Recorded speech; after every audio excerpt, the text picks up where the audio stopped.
A report from Deutsche Welle on the Pope's visit to the Middle East.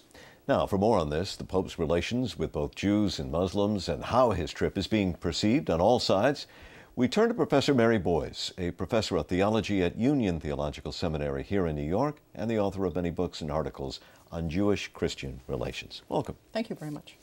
So how well is the Pope doing on this trip to heal the divide between Christians and Jews? He has many audiences: Jordan, Israel, Palestinian territories, Jews, Muslims, Christians of various traditions. Very complicated, so some will be more favorable.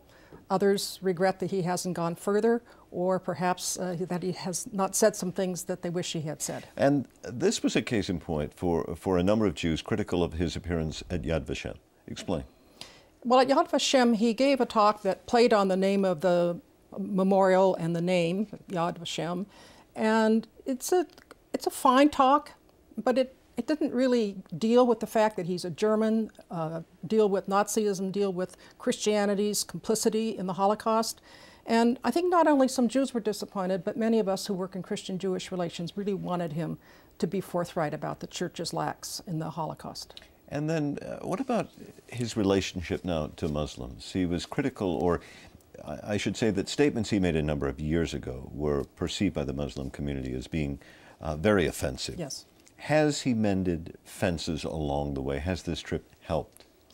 The speech in Regensburg in 2006, when he quoted a Byzantine emperor in a negative way about Muhammad and the Muslim tradition, has been a long-standing problem now.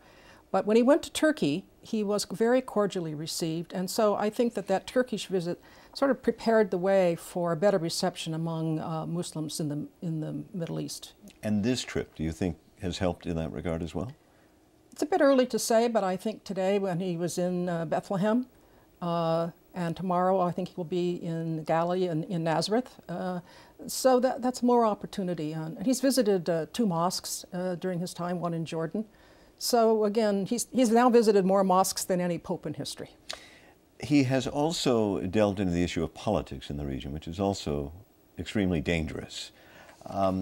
Dangerous, I mean politically, because he talks about security issues when it comes to the security wall. He talks about the 2-state solution.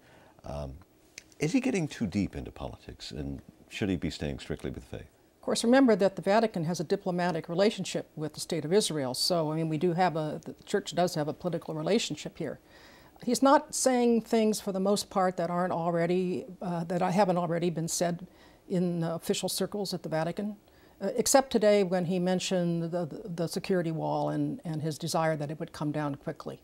I don't recall that that's been so specifically mentioned before. Professor Mary Boyce, thank you very much for being with us. You're welcome.